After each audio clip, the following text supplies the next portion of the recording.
Hey, what's up guys, welcome to Soy Stories. In this video, I'm gonna be teaching you the basic of Adobe Photoshop.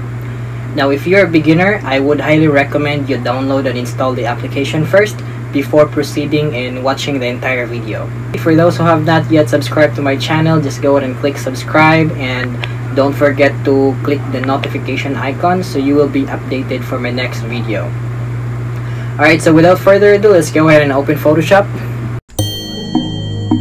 Okay, so I'm actually using the Photoshop CC, the 2020 version. Now, in the lower version of Photoshop, mo-open ra siya diretso. But for this version, it will route you to the page where you are asked to create a new document or open an existing file. Now, you can see thumbnails here in this version. Makita nimo ang thumbnail sa imong gipang trabaho previously. So, let's just go ahead and click create new for now, and then let's name this sample. And then click na tong inches for the sizes, and then let's just make use of 8.5 by 11 for now, and then resolution is 72. If imo siya i-print, or if you have a plan of printing this in the future, then you have to choose the resolution between 200 and above, 200, 300 and above. So let's just make use of 300 for now. And then hit OK. Muna siya ang atoang interface of the Adobe Photoshop. Now, you can actually hit Control plus and Control minus para ma-zoom in and zoom out nimo siya. And then, in the lower right hand corner na diri ang layers. So, for now, nakalock ang atong background layer. Ato lang na siya i-double click and then hit OK para ma-unlock. And then, create a new layer, just click this icon. It will create a new layer on top of the background, and then so on and so forth if you want to create multiple layers. Let's just undo this one. Control Z, undo. And then on the upper left, makita nimo ang mga menu. So nadiri ang Windows, Views, File, Edit, and then on the left side nadiri ang mga tools. Alright, so nadiri ang Move tool, nadiri ang Paint tool, nadiri ang Zoom in and Zoom out. So, let's go ahead and click Move tool. By the way, if imo siya i-hover, in this version of Photoshop, if imo siya i-hover dira ang imong mouse, mugawas ang mga function niya. So, it's much easier for this version. Okay, now if imo siya i-click diri ang kaning tab, madrag-drag nimo siya. Then you can position it bisag asa. Alright, so let's go ahead and unlock this layer.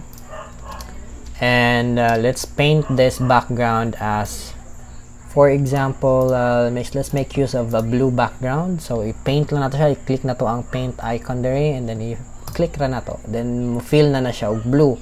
And then, for example, we're gonna be creating another shape. Let's just create a new layer on top of the background. So for instance, maghimo ta og rectangular shape, and then atong coloran siya og for example yellow, and then ato siya i-click and drag, and then nana siya yellow, then i-click nato ang Move tool para ma-deselect. So for example, atong butang ang effects ning shape. So ato lang i-right click dire and then click on blending option, and then for example ato siyang butang ag stroke, gawas na siya dira, and then it will actually give you a preview of the changes. And then if imo siya i-change to red or any color, and then hit OK. And then sa size, pwede mo siya pagamyan or padak-an. Now you can also add some shadows, and then adjust the gap nimo there sa yung distance, yung size para ma-spread. And then you can even put outer glow. So for example na siya outer glow nga yellow, kamar siya musiga. And then make sure nga naka sa normal nga blend mode, and then i-size nimo sa resize. Na siya yung gawas nga outer glow, and then hit OK.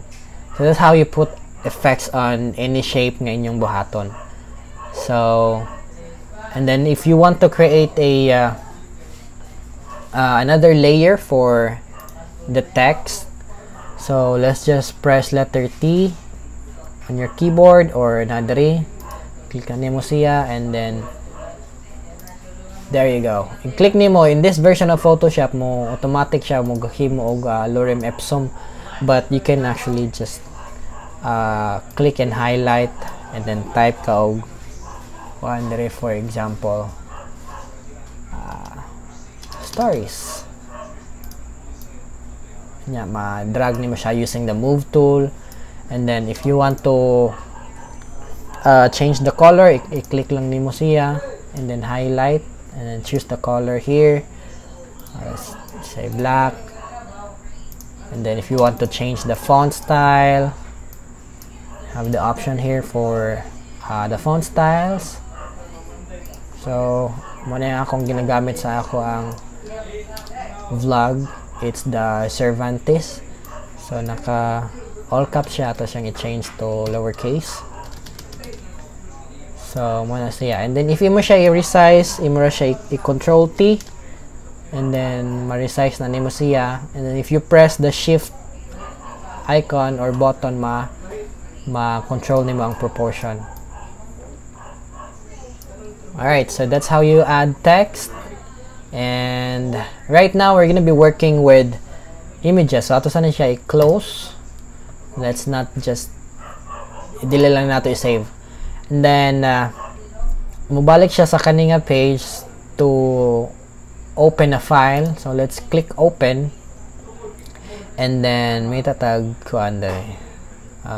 For example, I have here mga wedding photos, so let's make use of some of the shots here. Alright, kana lang, for example, it's actually the recent wedding photo nga akong edit sa Lightroom. So okay, now again, you just have to go to, you just have to click open, and then nito ka ngita ka sa file. So once kita na yung file, just click open or click OK. Alright, then drag, and then this time, if let's go with the basic editing of Photoshop. Now if you want to remove some wrinkles or mga pimples, ari lang ka sa spot healing brush tool, and then mo na siya murag brush, pwede na nimo siya padakan using the open and close parenthesis. There is a bracket, open and close bracket sa imong keyboard para modako siya, o pwede nimo pagamyan para ma-control nimo, and then i-click ra nimo siya diretso na. Then mawagtang na dayon ng mga pimples. Alright, so for example, medyo kung kaya ang color ani, so if ang color sa inyong photo is medyo saturated kaayo, you can actually edit the saturation. Just hit Control U for the saturation. Ang ato lang siya i-desaturate gamay. There you go, ma-adjust na nimo siya ang saturation. So then hit OK.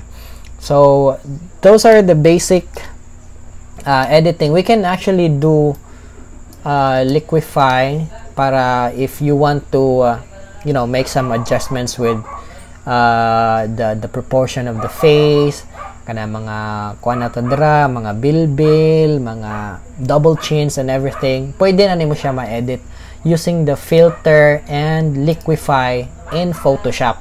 This is the good thing with Adobe Photoshop, kay it has a lot of tools or functions na dedicated for photo editing and photo retouching. So pwede nimo siya padakan, and then i-click lang nimo siya nga icon, and then imo ra siya i-click and drag. So like this one, for example, ato siya i-adjust ang iyang chin, and then ato i-move gamay. So for the purpose of this tutorial, let's ato siya yana. So makita ninyo nga ma-change nimo siya.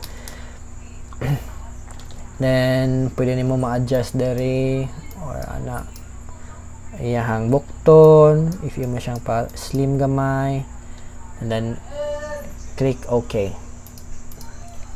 Alright, so makita niyo ang changes if i-control Z nimo siya.